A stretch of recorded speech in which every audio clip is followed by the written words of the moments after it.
오늘도 하나님의 은혜를 사모하심으로 새벽 첫 시간 주님 앞으로 나오신 모든 성도님들을 주님의 이름으로 환영하고 축복합니다. 함께 사도신경으로 우리의 신앙을 고백하겠습니다. 나는 전능하신 아버지 하나님, 천지의 창조주를 믿습니다. 나는 그의 유일하신 아들 우리 주 예수 그리스도를 믿습니다. 그는 성령으로 잉태되어 동정녀 마리아에게서 나시고 본디오 빌라도에게 고난을 받아 십자가에 못 박혀 죽으시고 장사된 지 사흘 만에 죽은 자 가운데서 다시 살아나셨으며 하늘에 오르시어 전능하신 아버지 하나님 우편에 앉아 계시다가 거기로부터 살아있는 자와 죽은 자를 심판하러 오십니다.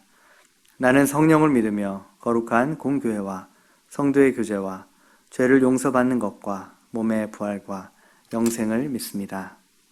아멘. 다 함께 찬송가 288장으로 하나님을 찬양하겠습니다.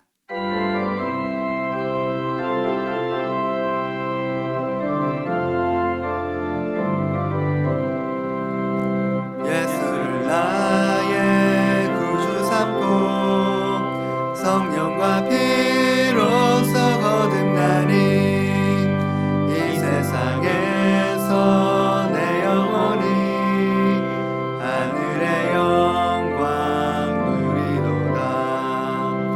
이것이 나의 간증이요 이것이 나의 찬송일세. 나 사는 동안 끊임없이 구주를 찬송하리로다. 온전히 주께 맡긴 내 영 사랑의 음성을 듣는 중에 천사를 왕래하는 것과 하늘의 영광 누리도다. 이것이 나의 간증이요 이것이 나의 찬송일세. 나 사는 동안 끊임없이 구주를 찬송하리로다.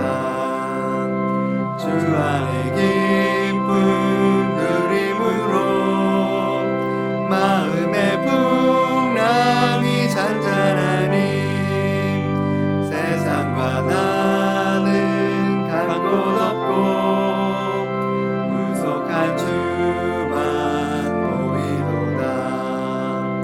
이것이 나의 간증이요 이것이 나의 찬송일세.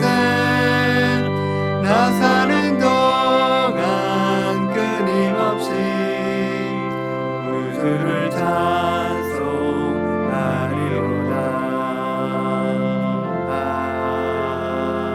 아멘.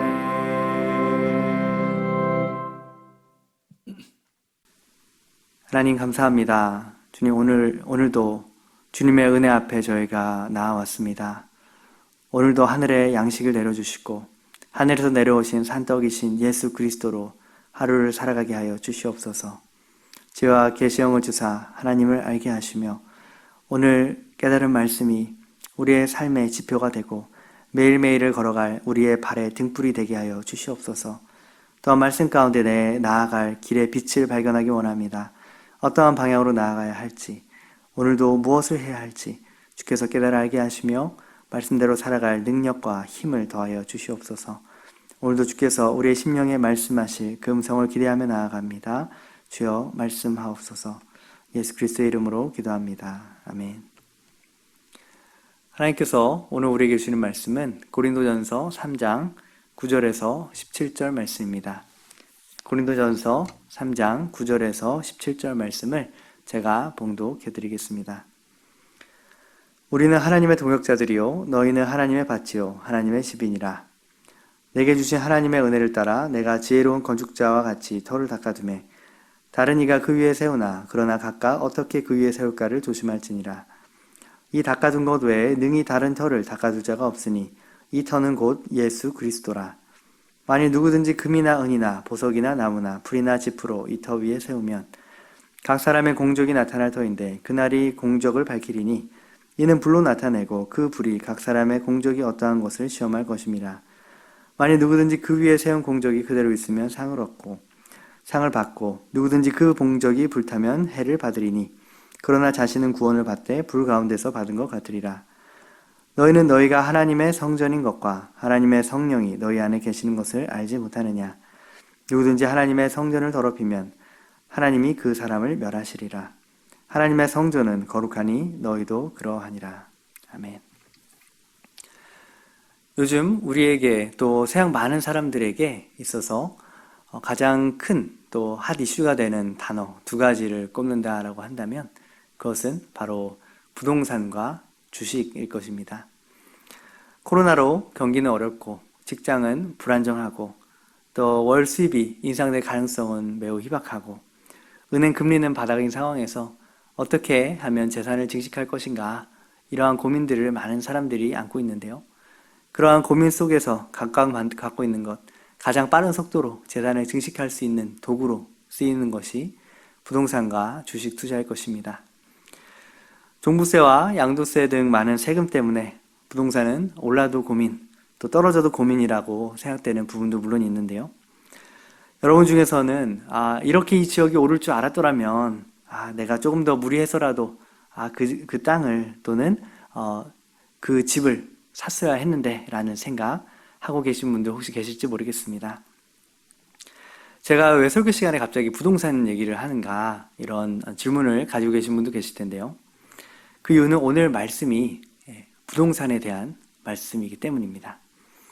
고린도전서 3장 말씀은 세상에서의 땅과 집의 부동산과는 비교할 수 없는 영혼의 부동산, 또 영원한 부동산인 하나님 나라, 그리고 우리의 인생 집에 대한 이야기이기 때문입니다. 여러분이 건축업자라면 혹은 집을 구입하려고 준비하고 계시다면 여러분은 무엇을 가장 먼저 고려하시겠습니까? 그것은 바로 내가 사려고 하는 그 집이 또는 내가 지으려고 하는 그 집이 어느 땅 위에 지어질 것인가 아니면 어느 지역에 있는 집이냐 이것을 가장 먼저 또 가장 중요하게 여기실 것입니다.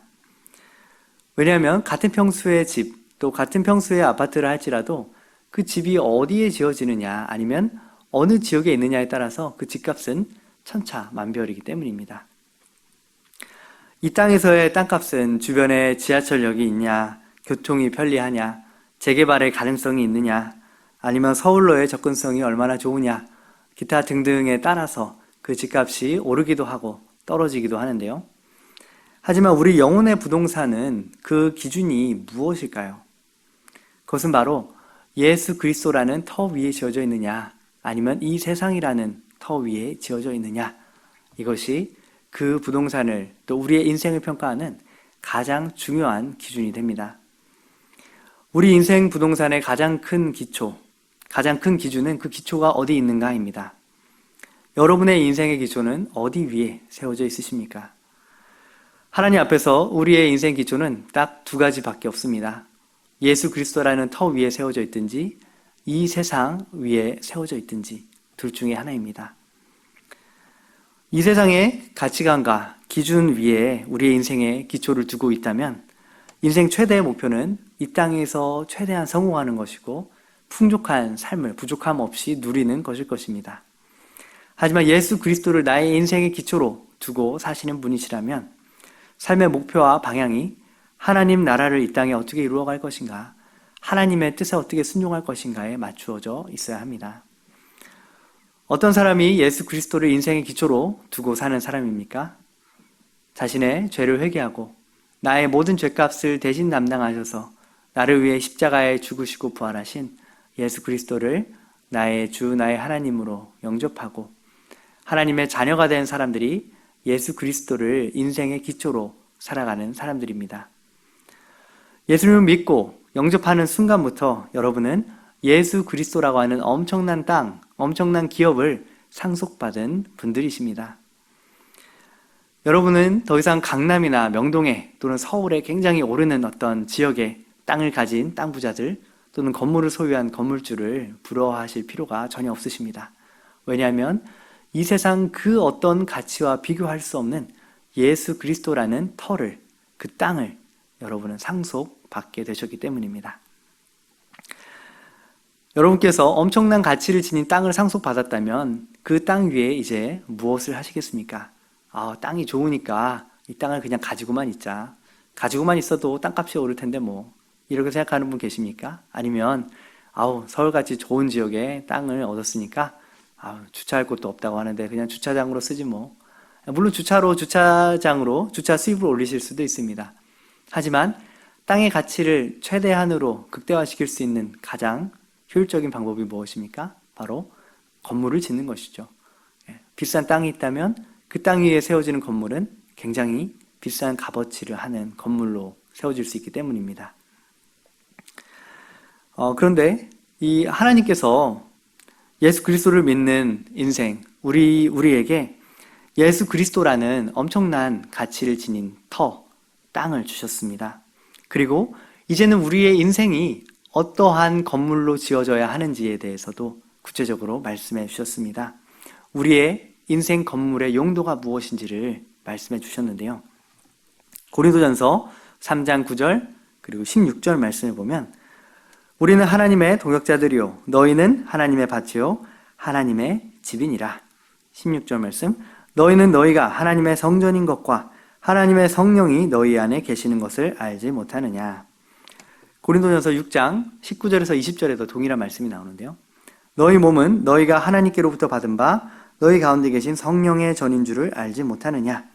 너희는 너희 자신의 것이 아니라 값으로 산 것이 되었으니 그런즉 너희 몸으로 하나님께 영광을 돌리라. 아멘. 우리 하나님께서는요 저희를 구원하실 때 그냥 구원 티켓 공짜로 나눠주신 건 아닙니다. 우리가 예수님께서 나의 모든 죄값을 담당하시기 위해 십자가에 달려 죽으시고 부활하셨다는 사실을 믿고 예수님을 내 마음의 주인으로 영접한 순간 우리는 하나님의 소유가 됩니다. 하나님께서는 예수 그리스도의 생명이라는 그 핏값을 지불하시고 우리를 사셨습니다. 너희는 너희 자신의 것이 아니라 하나님의 것이 되었기 때문에 너희 몸으로 하나님께 영광을 돌리라고 말씀하셨죠. 방금 읽었던 말씀 고린도전서 6장 말씀에서 그렇기 때문에 우리는 예수님을 믿는 순간에 하나님의 소유가 된 자들이 되었고요. 우리의 인생이라는 이 인생집은 하나님의 성전이라는 그 용도가 변경이 되었습니다. 그렇기 때문에 우리는 더 이상 우리 자신의 것이 아니요 하나님의 것이고 우리는 하나님의 집이요 성령이 거하시는 성전으로 변화되었습니다. 그렇다면 우리 인생이라는 것은 무엇일까요? 우리의 인생의 하루하루의 삶은요 하나님의 성전으로 지어져가는 삶입니다. 마치 건물을 지을 때 벽돌을 하나하나 놓으면서 쌓아 올라가는 것처럼 우리의 인생의 한 시간 한 시간이 우리의 삶의 하루하루가 하나님의 성전으로 지어져가는 재료들을 쌓아 올리는 그러한 모습이 되겠죠. 그런데요 모든 사람의 인생에는 준공검사일이 있습니다. 그것은 바로 우리가 주님의 심판대 앞에 서는 날입니다. 히브리서 9장 27절에 한 번 죽는 것은 사람에게 정하신 것이요 그 후에는 심판이 있으리니. 모두가 이 준공검사를 받는 날이 반드시 다가옵니다. 이 날이 언제가 될지 우리는 알지 못합니다. 이것이 오늘이 될 수도 있고요 내일이 될 수도 있고요 한 달 후, 1년 후, 10년 후, 20년 후가 될 수도 있습니다. 언제일지는 아무도 모르지만 분명한 사실은 반드시 그날이 온다는 것입니다. 이 심판대 앞에 이 준공검사일에 주님께서 우리의 인생을 평가하시는 두 가지 기준이 있습니다. 그것은 첫 번째로 이것이 어떠한 터 위에 지어져 있는가입니다. 말씀 초반에 말씀드린 바와 같이 이 터가 예수 그리스도인가 이 세상인가 그것을 하나님께서는 가장 먼저 점검하실 것입니다. 예수 그리스도 위에 지어져 있지 않은 모든 인생집은 결국 그 죄에 따라서 영원한 형벌을 받게 될 것입니다. 하지만 예수 그리스도라는 터 위에 인생의 집이 지어져 간 사람은 그 화려함과 그 완성도와 상관없이 모두 하나님의 영원한 나라에 들어가게 될 것입니다. 우리는 예수 그리스도의 은혜로 구원받은 자들이기 때문입니다. 11절 말씀에 보면 이 닦아둔 것 외에 능히 다른 터를 닦아둘 자가 없으니 이 터는 곧 예수 그리스도라. 예수 그리스도라는 터 위에 우리가 우리의 인생의 집, 하나님의 성전을 지어져 나갈 때 그것이 때로는 부실해 보이고 연약해 보인다 할지라도요, 그 완성 여부와 상관없이 우리는 예수 그리스도라는 터를 기초로 주님 앞에 나아가게 되고 하나님의 나라에 들어가게 됩니다. 하지만 단순히 하나님 나라에 들어가는 것 이상으로 하나님께서 이 중공검사일, 우리 인생의 심판날에 우리의 삶을 점검하시는 기준이 있는데요. 그것이 바로 중공검사 두 번째 기준입니다. 그것은 어떠한 재료로 하나님의 집, 성령이 거하시는 성전으로 지어져 갔는가입니다. 어떤 재료로 지었는가? 12절 말씀에 보면 누구든지 금이나 은이나 보석이나 나무나 풀이나 짚으로 이 터 위에 세우면, 우리의 하루하루의 인생이 아까 말씀드린 것처럼 벽돌을 하나하나 쌓아 올리는 것처럼 하나님 앞에 지어져 갑니다. 우리의 인생의 집, 우리의 성전, 하나님이 거하실 성전이죠. 이 성전은 우리가 예수 그리스도를 믿는 순간부터 우리의 삶이 하나님의 성전으로 용도가 변경되었다고 말씀드렸습니다. 그렇다면 하나님의 성전이라고 하는 이 우리의 인생집이 하루하루 지어져 갈 때 내가 보내는 시간, 내가 쓰는 돈, 나의 관심사, 내가 누구를 만나는가, 그들과 무엇을 하는가, 이 모든 것들이 바로 이 성전이 지어져 가는 재료로 쓰임받게 되는 것이죠. 그것의 내용에 따라서 어떠한 재료는 금과 은으로 선택되기도 하고 어떠한 재료는 나무나 풀이나 지푸라기와 같은 것들로 선택되기도 합니다. 그렇다면 이 인생 중고 검사를 하는 그 기준, 그것이 무엇인가? 그것은 바로 불입니다. 이렇게 하루하루를 쌓아서 평생 지어진 우리의 인생집, 성전 중공 검사일이 오면 하나님께서는 이 집의 내구성을 평가하시는데요. 하나님은 건축 디자인이나 인테리어에 크게 관심이 없으십니다. 하나님의 관심은 어떠한 재료로 지었는가, 이것을 보는 것이죠. 그리고 그 재료가 무언지를 검사하시는 그 기준이 바로 불입니다. 13절부터 말씀을 보시면 13절에서 15절 말씀에 각 사람의 공적이 나타날 터인데 그날이 공적을 밝히리니 이는 불로 나타내고 그 불이 각 사람의 공적이 어떠한 것을 시험할 것임이라. 만일 누구든지 그 위에 세운 공적이 그대로 있으면 상을 받고 누구든지 그 공적이 불타면 해를 받으리니. 하나님이 평가하시는 불이 우리의 인생 집 위에 내리면 나무와 풀과 지푸라기와 같은 재료로 지어진 모든 부분들은 다 타버리고 재만 남게 될 것입니다. 하지만 금과 은과 보석과 같은 재료로 지어진 부분들은 불의 시험이 지나간 이후에도 여전히 남아서 하나님 앞에 칭찬을 받게 될 것입니다. 하나님의 시험하시는 불 앞에서 영원히 남아있는 집으로 지어지기 위해 우리는 어떻게 해야 할까요? 첫 번째로는 나무와 풀과 지푸라기와 같은 재료로 인생집을 지어가는 것을 우리는 피해야 합니다. 그렇다면 나무와 풀과 지푸라기와 같은 그 재료는 도대체 무엇일까?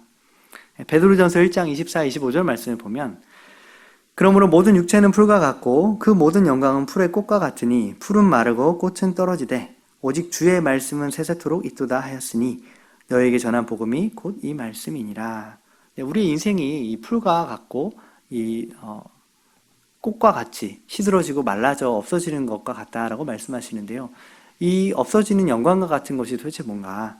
요한일서 2장 15절에서 17절에 구체적으로 나와 있습니다. 이 세상이나 이 세상에 있는 것들을 사랑하지 말라. 누구든지 세상을 사랑하면 아버지의 사랑이 그 안에 있지 아니하니 이는 세상에 있는 모든 것이 육신의 정욕과 안목의 정욕과 이생의 자랑이니 다 아버지께로부터 온 것이 아니요 세상으로부터 온 것이라. 이 세상도 그 정욕도 지나가되 오직 하나님의 뜻을 행하는 자는 영원히 거하느니라. 아멘. 우리가 세상을 사랑하는 마음을 가지고 육신의 정욕을 따라 안목의 정욕을 따라 이생의 자랑을 따라 우리의 시간과 재정을 허비하고 사용한 모든 것들, 이 모든 것들이 결국 주님의 심판날에 서게 되면, 주님의 중공검사일에 이르게 되면 하나님의 평가하시는 불이 내리게 될 때 다 어떻게 됩니까? 홀랑 타서 없어져 버리는 나무와 풀과 지푸라기와 같은 그러한 재료들입니다. 우리의 멋지게 아름답게 인생을 지었다라고 생각했는데 그것이 원목으로 지어진 집이었다면, 그것이 나무로 풀로 지어진 집이었다면 그 외형이 얼마나 아름다우냐에 상관없이 주님의 평가하시는 불 앞에서 그것은 한 줌 재가 되어버리고 말 것입니다. 만약 예수님을 영접하여 예수 그리스도라는 터를 얻으신 분들 가운데에서 여전히 세상을 사랑하는 마음 가운데 그 미련을 버리지 못하고 나의 많은 시간을 이 세상에서 얼마나 더 많이 벌고 얼마나 더 많이 누리고 얼마나 더 높은 자리에 올라가는지에 관심을 가지며 안목의 정욕과 육신의 정욕에 많은 시간들을 허비해 버렸다면 우리의 인생이 어떻게 될까요? 그 주님의 평가하시는 불 앞에 딱 서게 됐을 때 우리의 모든 그 인생집이 홀랑 다 타버리고 죄만 남았다면 우리는 어떻게 될까요? 15절 말씀입니다. 누구든지 그 공적이 불타면 해를 받으리니 그러나 자신은 구원을 받되 불 가운데서 받은 것 같으리라. 아멘. 예수 그리스도가 터가 되시는 사람은요, 그 인생이 어떻게 보면 연약함 가운데 또는 타협함 가운데 또는 세상을 사랑하는 마음에 눈이 가려워서 시간을 허비하는 삶 보내실 수 있어요. 인생을 다 보냈는데 내가 다 나무로 졌구나. 내가 인생 지푸라기로 졌구나. 홀랑 다 타버렸구나. 어떡하지? 절망하시는 분 가운데 그래도 한 가지 소망은 무엇이냐면 15절 말씀 다시 띄워주시면 공적이 불타면 해를 받죠. 허무하죠. 잿더미밖에 안 남습니다. 그러나 자신은 구원을 받되 불 가운데서 받은 것 같으리라. 구원은 받습니다. 왜요? 예수 그리스도가 그 터이시기 때문입니다. 하지만 주님 앞에 남는 것이 있습니까? 없습니다. 불 가운데서 받았다는 얘기는요, 죄만 남았다는 거예요. 하나님, 잿더미만 가지고 왔습니다. 빈손으로 왔습니다. 너무나 부끄러운 구원이 되겠지요. 하나님 앞에 참 고개를 들지 못할 것입니다. 예수 그리스도께서 나를 위해 생명 주시고 전부를 내어주셨는데 나는 홀랑 타버릴 이 세상을 사랑하는 재료로만 내 인생집 열심히 짓다가 홀랑 다 없어지고 주님 앞에 드릴 것 없이 빈손으로 왔구나. 참으로 부끄럽겠죠. 그렇기에 우리의 인생집을 지어갈 때 내가 어떠한 재료로 오늘 하루를 살고 있는가를 반드시 돌아보아야 합니다. 그래서 두 번째는 소멸하는 불 앞에서 타지 않는 재료로 우리의 인생집, 우리의 성전, 하나님의 성전을 지어가는 것이 너무나 중요한데요. 이 타지 않는 재료가 무엇인가? 그것이 중요하겠죠. 그 재료는 하나님의 말씀대로 사는 삶입니다. 베드로전서 1장 24, 25절 말씀, 아까 읽었던 말씀이죠. 모든 육체는 풀과 같고 그 모든 영광은 풀의 꽃과 같으니 풀은 마르고 꽃은 떨어집니다. 그런데 무엇이 영원합니까?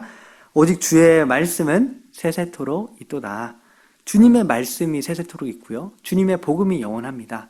그렇다면 하나님의 말씀대로 사는 삶이 곧 영원히 불타지 않는 재료, 금과 은과 보석과 같은 재료로 지어지는 삶이겠죠. 자, 그렇다면 하나님의 말씀대로 사는 삶의 핵심이 무엇인가? 그 본질이 무엇인가? 그 말씀의 핵심은 곧 사랑입니다.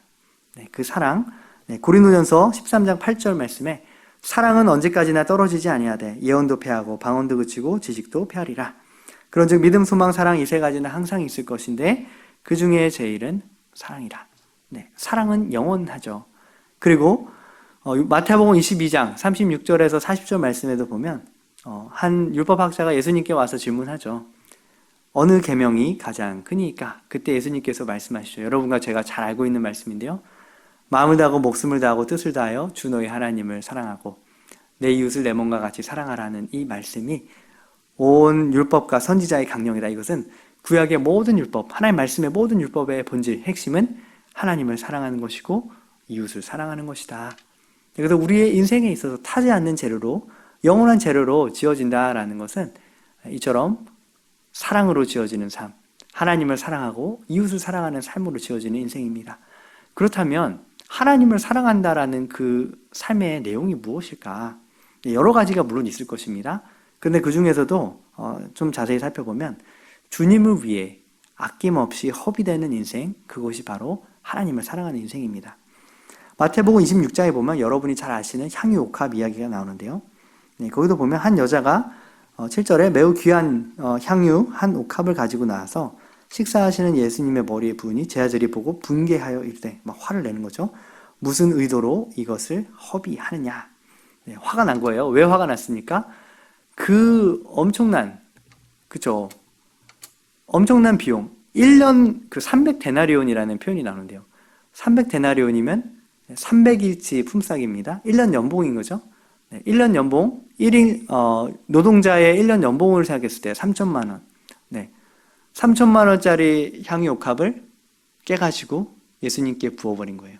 제 아들이 봤을 때는 막 손이 덜덜 떨리는 거죠. 어떻게 저런 낭비를 할 수가 있느냐. 왜 저 아까운 걸 허비했느냐. 근데요, 예수님의 반응은 전혀 다릅니다. 예수님은 뭐라고 말씀하셔요? 13절에 내가 진실로 너에게 이르노니 온 천하에 어디서든지 이 복음이 전파되는 곳에서는 이 여자가 행한 일도 말하여 그를 기억하리라 하시니라. 이게 무슨 말입니까? 복음이 전파될 때마다 이 여자의 행한 그 내용도 같이 말해라. 그 말은요, 복음을 제대로 믿은 결과가 이 여인과 같은 삶의 태도라는 거예요. 그것이 곧 무엇입니까?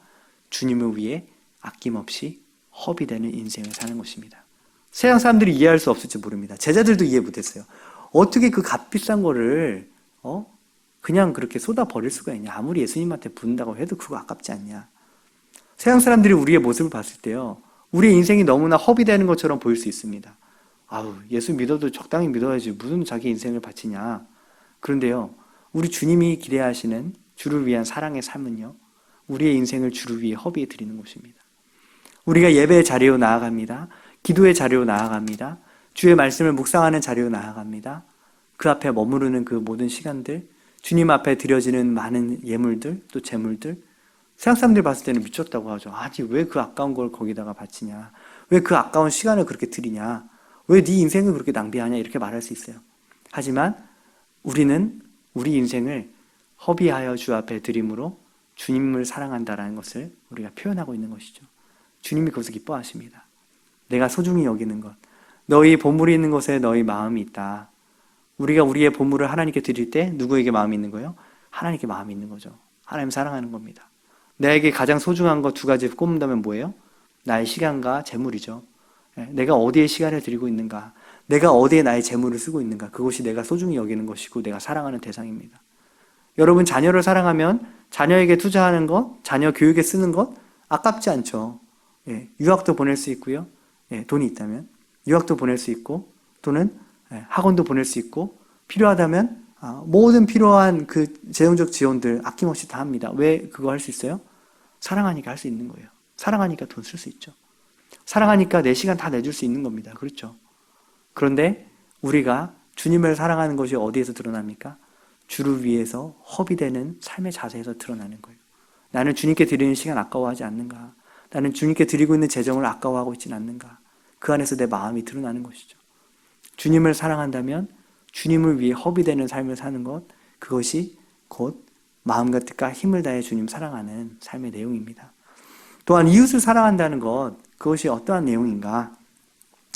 내가 사랑하고 전도하고 섬기고 양육한 사람들이요, 곧 이웃을 사랑하는 그 결과로 나타내는 것이고 영원히 남는 사람들입니다. 빌립보서 4장 1절 말씀에 보면, 그러므로 나의 사랑하고 사모하는 형제들, 나의 기쁨이요 면류관인 사랑하는 자들아, 이와 같이 주 안에 서라. 데살로니가전서 2장 19절에 보면, 우리의 소망이나 기쁨이나 자랑의 면류관이 무엇이냐? 그가 강림하실 때 우리 주 예수 앞에 있는 너희가 아니냐. 네, 사도 바울이 반복해서 뭘 얘기하고 있습니까? 너희가 나의 면류관이고 너희가 나의 자랑이다. 너희가 나의 상급이다. 즉 무슨 얘기예요? 너희가 영원히 타지 않을 재료로 지어진 성전이다. 이렇게 얘기하고 있어요. 우리의 인생 집이, 우리의 인생이라는 이 성전이 하나님의 중공검사, 하나님이 평가하시는 불 앞에 태워졌을 때 영원히 남는 것이 무엇입니까? 내가 주님을 사랑한 삶의 그 내용들이 남고요. 그리고 내가 사랑으로 섬기고 전도하고 양육하여 세워간 사람들이 주님 앞에 남습니다. 이분들은 진짜 실제로 남아요. 왜 그래요? 우리가 하나님 앞에 서는 그날에 어때요? 이 세상 모든 사람들이 주님 앞에 서는 그날에 누가 영원히 남습니까? 구원받은 사람들이 영원히 남아요. 그들이 누구 앞에 서요? 하나님 앞에 서죠. 그들이 하나님 앞에 영원히 서 있다라는 그 자체가 우리의 면류관이 되는 거예요. 내가 사랑으로 전도한 사람들 영원히 남습니다. 내가 사랑으로 섬긴 사람들 영원히 남는 거예요. 내가 사랑으로 양육하여서 정말 주의 사람으로 세웠던 그 많은 사람들이요, 하나님 앞에 그대로 서 있습니다. 영원히 서 있는 거예요. 그들이 나의 자랑이요 면류관이요 불타 없어지지 않을 영원한 상급이에요. 그렇기 때문에 우리의 인생집을 어디에 투자해야 합니까? 하나님을 사랑하는 것에 투자해야 하는 것이 마땅하고요. 사람들에게 투자하되 그들이 세상에서 더 성공하도록 투자하는 것도 물론 의미가 있지만 그들이 주님을 사랑하는 자가 되도록 섬기는 것, 그들이 복음을 받아들이고 예수 그리스도를 믿을 수 있도록 도와주고 그들이 주 안에서 믿음 안에 자라갈 수 있도록 섬기는 그 모든 수고와 노력과 그 모든 것들이 어때요? 영원히 주님 앞에 남는 그러한 벽돌이에요. 영원히 불타지 않는 재료입니다. 우리가 원하든 원하지 않든 우리 인생의 중공검사일은 하루씩 다가오고 있습니다. 우리가 언젠가는 하나님의 심판대 앞에 모두 서게 될 것이기 때문입니다. 우리의 몸이, 우리의 인생이 예수님을 믿는 순간부터 용도 변경이 됩니다. 하나님의 집이 되어 우리의 몸이 성령이 거하시는 주님의 성전으로 용도가 변경이 됩니다. 자, 그렇다면 이 용도가 변경된 그 목적대로 살아가는 것, 그것이 우리의 인생을 하루하루 정말 불타지 않는 재료로 지어져 가는 삶이 될 것입니다. 하나님의 말씀대로 사는 삶, 하나님을 사랑하되 주를 위해 허비되는 인생, 또 영혼들을 사랑하되 그들이 예수 믿게 하고 그들이 주님께 돌아오게 하고 그들이 주 안에서 하나님의 사람으로 세워져 갈 수 있도록 내가 사랑으로 섬기고 말씀으로 양육하고 돕고 봉사하는 그 모든 헌신과 수고들, 이 모든 것들이 주님 앞에 아름다운 불타지 않은 금과 은과 보석과 같은 재료로 지어지는 시간들입니다. 이처럼 영광스러운 주님의 성전으로 하루하루 지어져 가서 우리 인생의 중공검사일이 왔을 때 잘했다, 충성된 종아, 너가 기쁨으로 나의 잔치에 참여해라. 너가 참으로 아름다운 나의 집으로 너의 인생을 지어가구나 인정받는 저 여러분 되시기를 주님의 이름으로 축복합니다. 기도하겠습니다. 하나님 감사합니다. 주님, 우리 인생의 중공검사일이 오늘도 하루하루 다가오고 있습니다.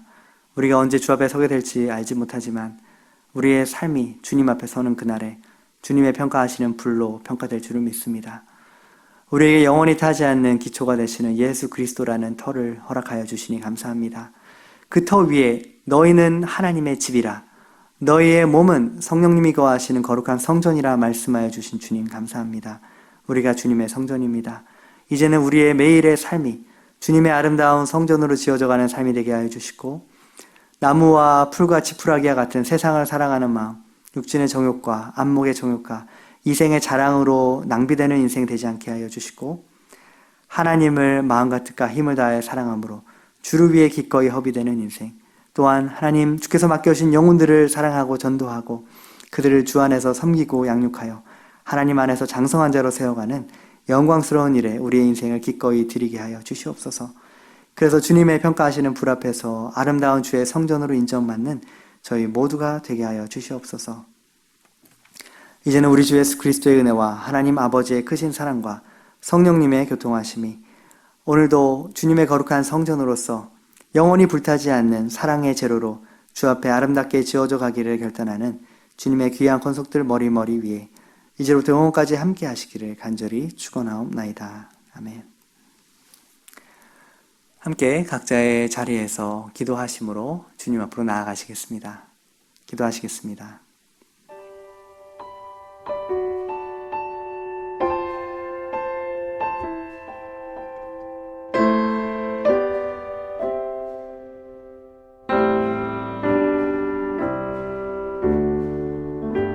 주님과 같이 내 마음 만지는 분은 없네. 오랜 세월 찾아 난 알았네. 내겐 주밖에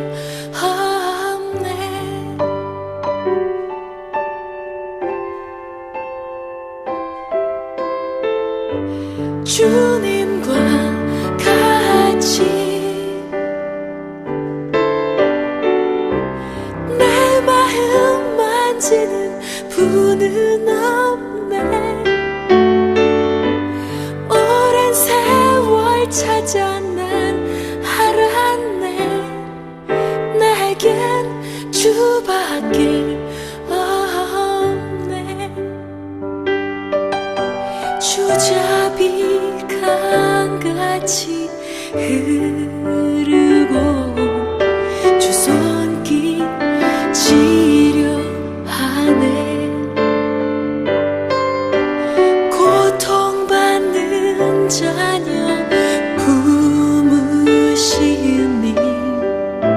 주밖에 없네. 주님과 같이 내 마음 만지는 분은 없네. 오랜 세월 찾아 난 알았네. 내겐 주밖에 없네. 주님과 같이 내 마음 만지는 분은 없네. 오랜 세월 찾아 난 알았네. 내겐 주밖에 없네. 주밖에 없네. 주밖에